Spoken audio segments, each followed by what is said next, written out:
You wake up on a quiet Tuesday morning in January 2026 and pour a coffee while the world outside appears completely normal and safe. Your neighbor pulls out of his driveway in a brand new electric SUV and waves a hand with the confidence of a man who feels wealthy. You might notice that the local office park has more empty parking spaces than usual, but the morning news says that the economy is still growing. Hidden behind this calm facade is a number 40.23, which represents the cyclically adjusted price-to-earnings ratio for the entire stock market. Have you ever wondered why every major financial collapse in history begins exactly when the experts tell you that there is absolutely nothing to worry about? This specific valuation level has only been exceeded once in the last 140 years of recorded history, right before the dot-com crash. You are currently standing on a fragile mountain of paper wealth that is built upon 4 distinct crises that are starting to converge into one event.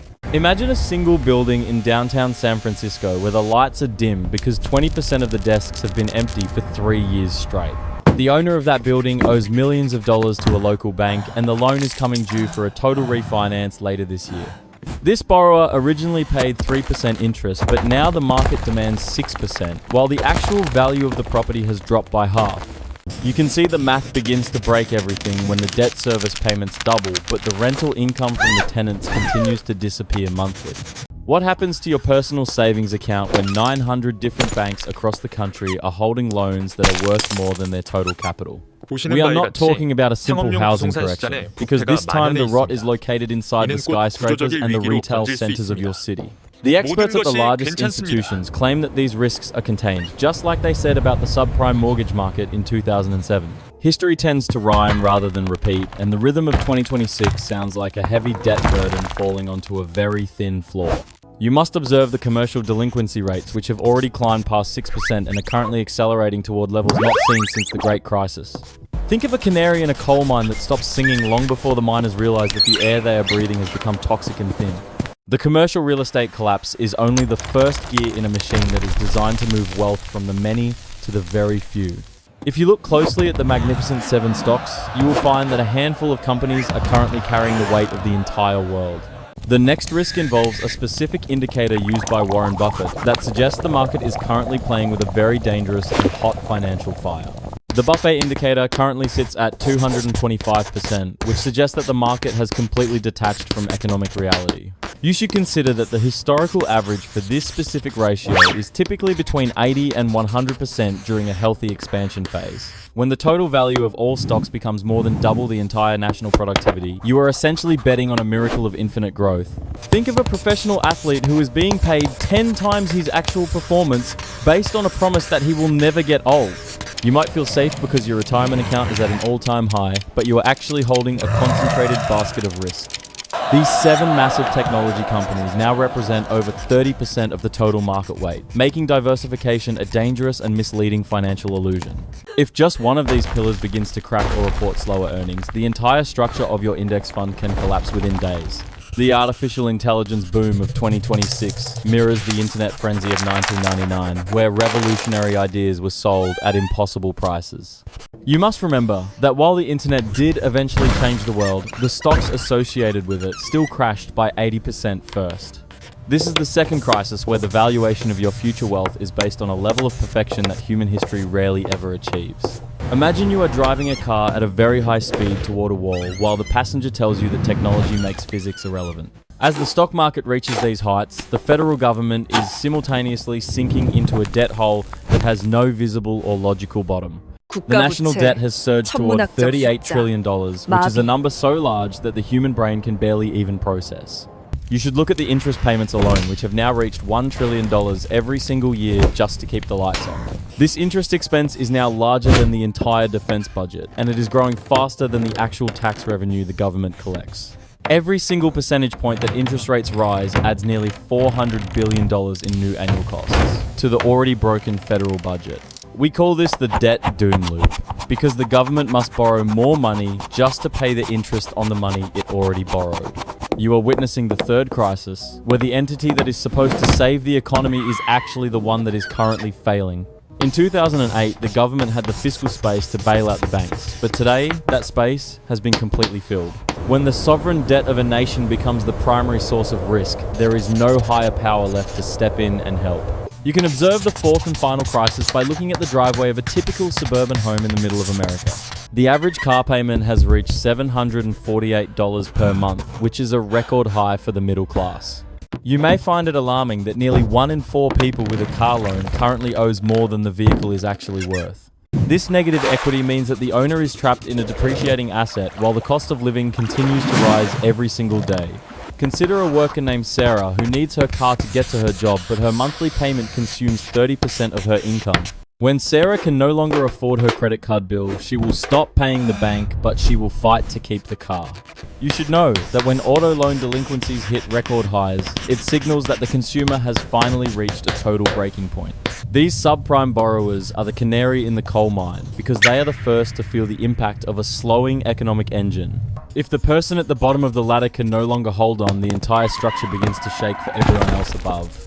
You are now watching 4 separate fires burning in 4 different rooms of the same house, while the inhabitants are still fast asleep. The commercial real estate collapse leads to bank losses, which then causes a sharp reduction in the amount of credit available for you. As banks tighten their lending standards, small businesses can no longer borrow money to pay their employees or to expand their local operations. You will then see unemployment begin to tick higher as companies are forced to lay off workers to preserve their remaining cash reserves. Higher unemployment leads to more defaults on car loans and credit cards, which further weakens the balance sheets of the local banking system. This creates a feedback loop where each crisis feeds into the next one, making the total impact much larger than any single isolated event. You might wonder why the Federal Reserve does not simply lower interest rates to 0 again to save the economy from this pain. The problem in 2026 is that inflation remains stubbornly above the target, which prevents the central bank from acting too aggressively. If they cut rates too quickly to save the banks, they risk destroying the value of the dollar and making your groceries even more expensive. You are witnessing a moment where the leaders of the financial world are trapped between 2 different paths that both lead to disaster. Think of a pilot who is flying a plane through a storm but has run out of fuel and has lost his radio connection.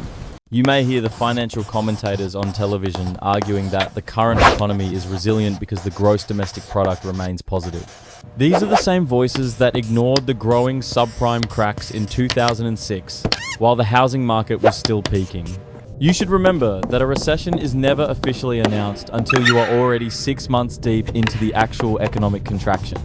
Markets often look their best and most inviting right before they turn, because euphoria is a powerful drug that blinds the rational mind. Consider a large ocean liner that has already hit an iceberg, but the passengers in the ballroom are still dancing to the music. The water is currently filling the lower compartments of the ship, which represent the subprime auto loans and the distressed commercial office buildings. You are observing the moment where the ship begins to list slightly to one side, while the captain tells everyone to remain calm. One major objection you might hear is that the banking system is much stronger today because of the regulations passed after 2008. While it is true that large banks hold more capital, they have simply shifted their risks into different and less transparent corners of the market. You must realize that regulations are always designed to prevent the last crisis rather than the one that is currently forming on the horizon. Imagine a general who spends all of his time preparing for a trench war while the enemy is already planning a high-tech drone strike. Nearly 300 banks have been identified as vulnerable today because their exposure to commercial real estate exceeds 300% of capital. If these buildings continue to lose value, the collateral backing the loans disappears, and the bank is left holding a massive and empty shell. You should watch the regional banks specifically, because they provide the lifeblood of credit to the small businesses that drive the national economy. When a regional bank fails, it does not just affect the shareholders, but it ripples through every local business that relies on that credit. Think of a small town where the only hardware store closes because the owner can no longer renew his short-term operating line of credit. This is how a systemic crisis moves from a balance sheet in New York to a quiet street in the town where you live. You may believe that the government will simply print more money to stop the bleeding just as they did during the global pandemic response. However, printing money when the national debt is $38 trillion can lead to a collapse in the global trust of the currency. You are witnessing the end of a 40-year cycle of easy credit and the beginning of a very painful and necessary financial reckoning. You must consider how a sudden change in market psychology can turn a slow decline into a violent and uncontrollable cascade of selling. When the Shiller PE ratio sits at 40, it means that investors are paying for 40 years of earnings upfront today with zero margin. You are currently witnessing a market that is priced for perfection, while the underlying economic foundation is showing deep and structural cracks. Imagine a high-wire artist performing without a net while a heavy wind begins to blow from 4 different directions at the same time. You will see that the first investors to exit the market are often the institutional professionals who recognize the exhaustion of the current trend. Once the momentum shifts, the retail investors who arrived late to the party are left holding the losses as the price floor disappears entirely. You should understand that the wealth effect works in reverse because when your portfolio drops, you naturally spend less money in the economy. This reduction in consumer spending leads to lower corporate profits, which then triggers another round of stock selling in a vicious downward cycle. You can observe this phenomenon in the Magnificent Seven stocks, where the concentration of wealth has created a single point of systemic failure.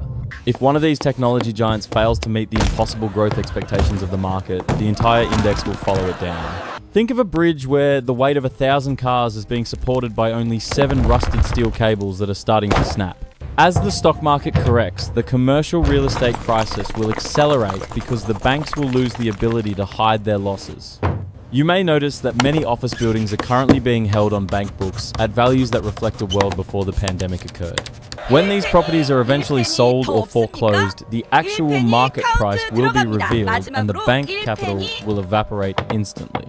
You must watch for the moment when a major insurer or a pension fund announces that they are taking a massive write-down.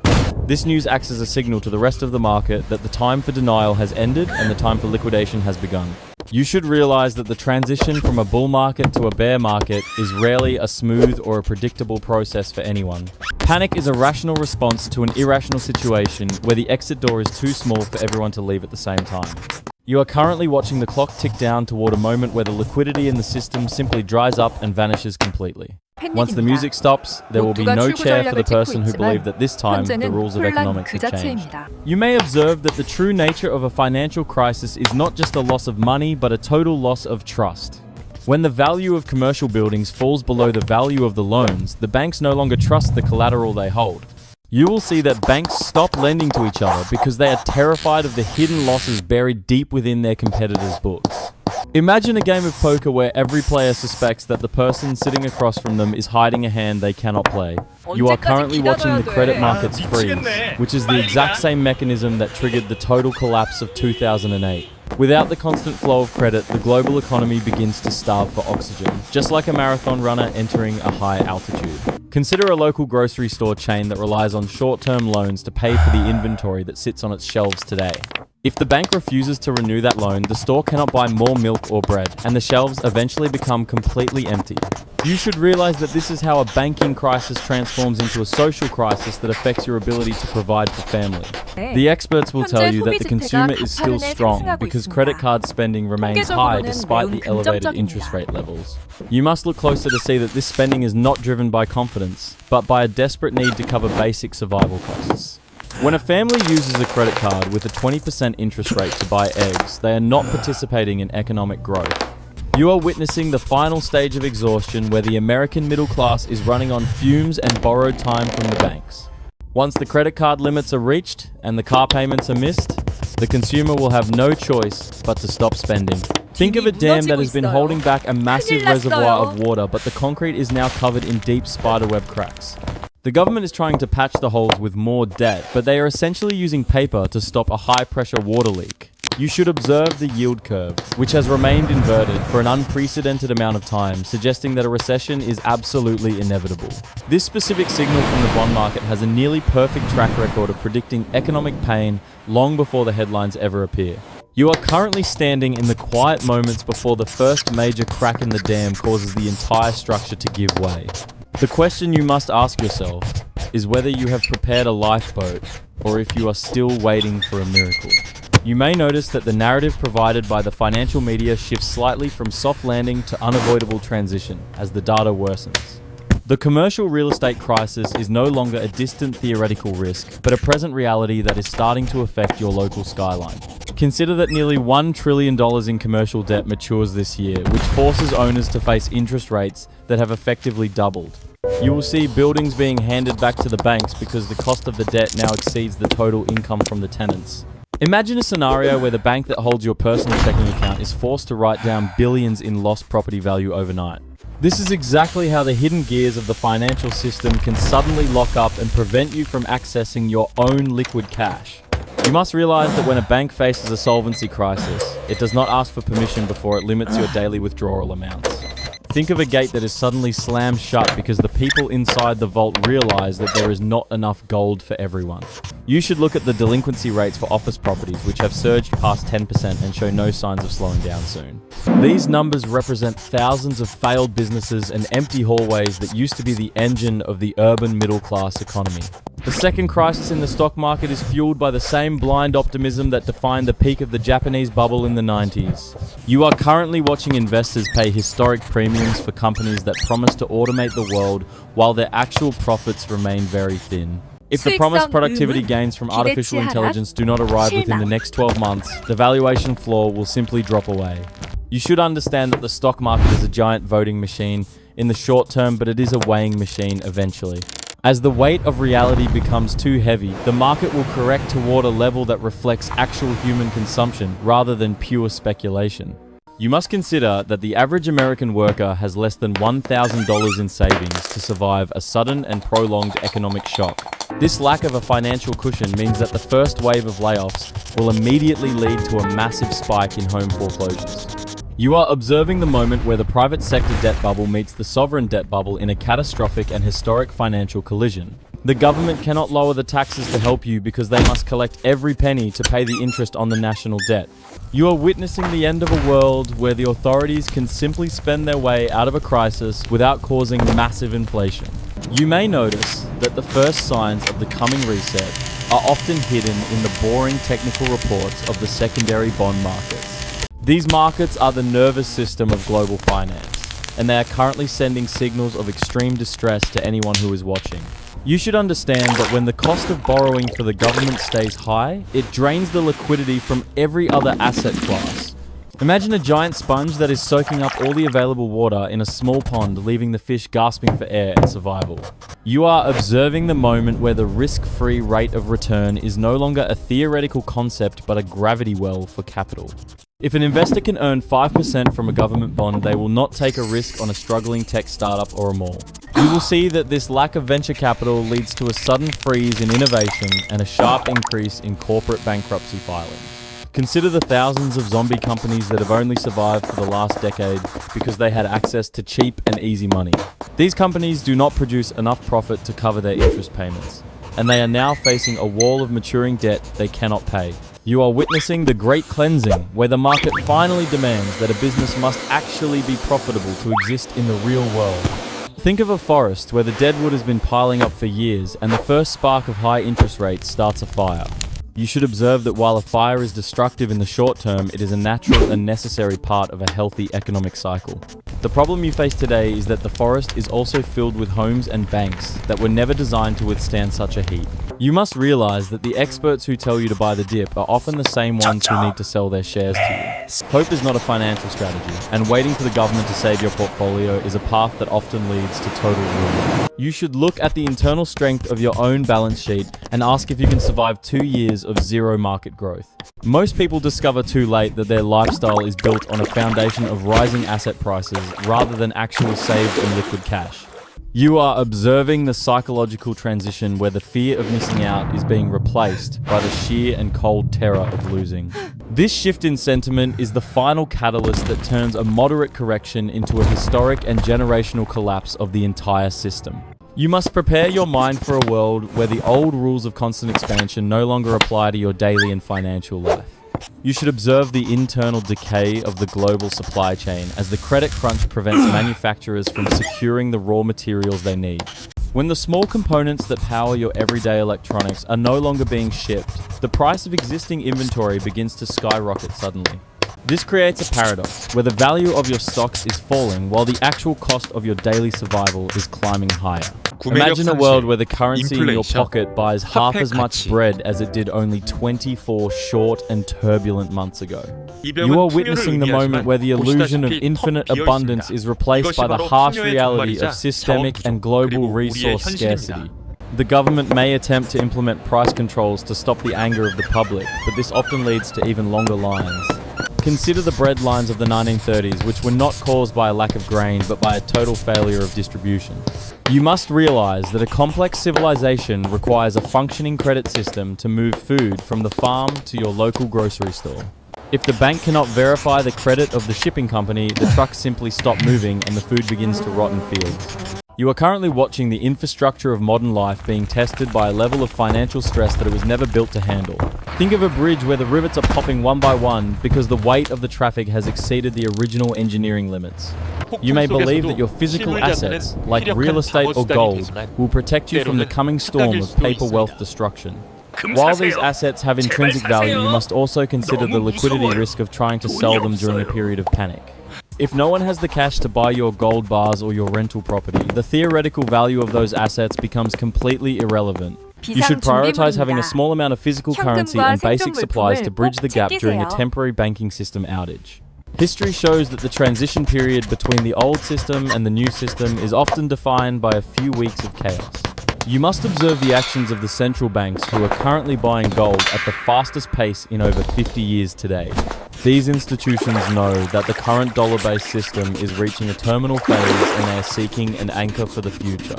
You should ask yourself why the people who print the money are suddenly so desperate to own the one thing they cannot print. The signals are clear for those who are willing to look past the headlines and observe the actual movements of the global elite. You should observe how the geopolitical landscape begins to shift as nations prioritize their own domestic stability over global trade agreements. When the largest economy in the world faces a debt crisis, it can no longer project the same power across the ocean. You may notice that regional conflicts begin to flare up, as the global policeman is distracted by the fires burning at home. Imagine a schoolyard where the teacher has walked away and the biggest bullies are now starting to decide the new rules. You are observing the moment where the global supply of energy and food becomes a weapon used in a high-stakes game. If your nation relies on imported oil or grain, you are now at the mercy of leaders who do not know you.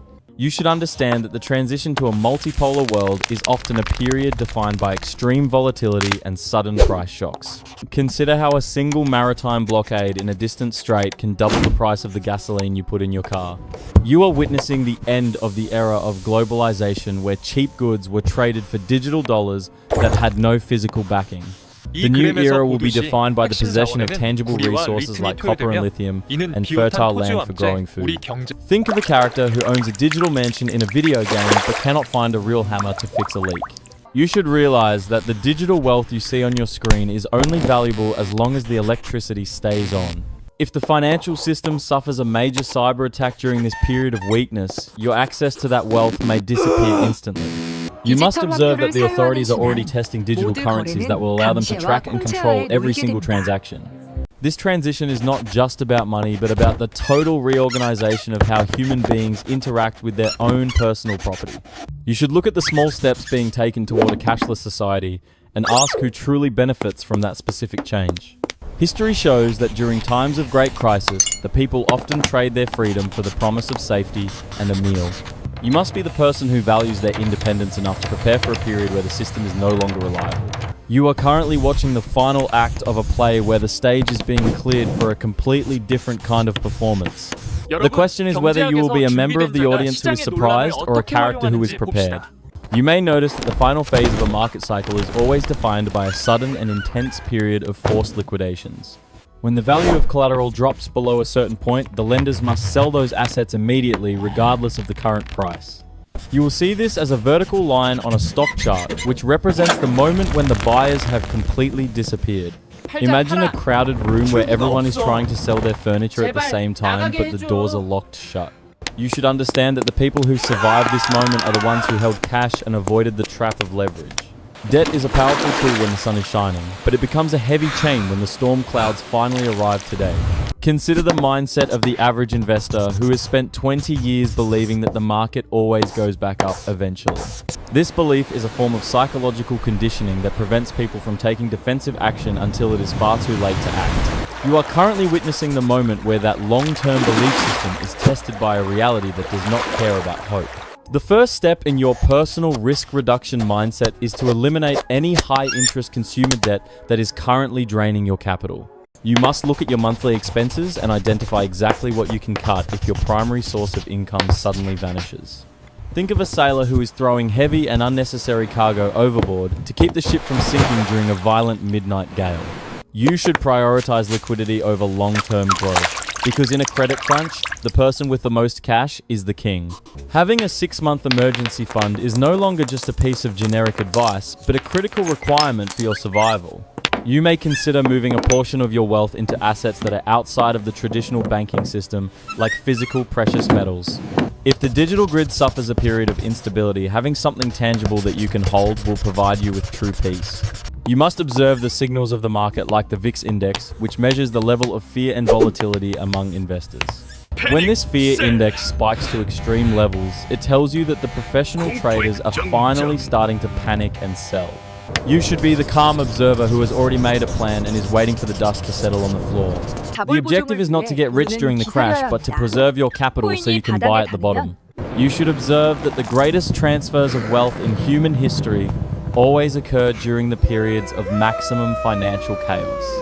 While the majority of the population is paralyzed by fear and denial, the prepared few are positioning themselves for the recovery. You must realize that a crash is simply the market returning to a level of reality that matches the actual productivity. Think of a character who watches a forest fire from a safe distance and knows that the soil will be fertile. You are currently witnessing the end of a long era of excess and the beginning of a period of disciplined growth. The commercial real estate crisis will eventually clear the way for new and more affordable uses of the urban landscape space. You may see that the collapse of the stock market bubble allows for the next generation of revolutionary companies to emerge. The high levels of government debt will force a necessary return to fiscal responsibility and a more stable and honest currency. You should understand that the consumer breaking point is the start of a healthier relationship with money and with personal savings. Imagine a person who has finally paid off their last debt and breathes a sigh of relief as they start over. You must remember that the experts are paid to maintain the current system while you are responsible for your own future. If you wait for the headlines to tell you that the crisis has arrived, you have already lost the chance to prepare. You should look for the signals of value when the sentiment is at its lowest point and everyone else has given up. True wealth is not found in a digital number on a screen, but in the ability to withstand a storm safely. You are observing the final seconds of the old paradigm before the world wakes up to a very different economic reality. The data showing a Shiller PE of 40 and record delinquencies is not a prediction, but a mathematical map of the risk. You must decide today if you will be a victim of the coming reset or a witness to a new beginning. Preparation is the only antidote to the poison of panic, and the only path toward true and lasting financial independence. You have seen the 4 crises converging, and you now possess the knowledge that the majority of the world will ignore. The choice to act upon this information is yours alone to make as the clock for 2026 continues to tick.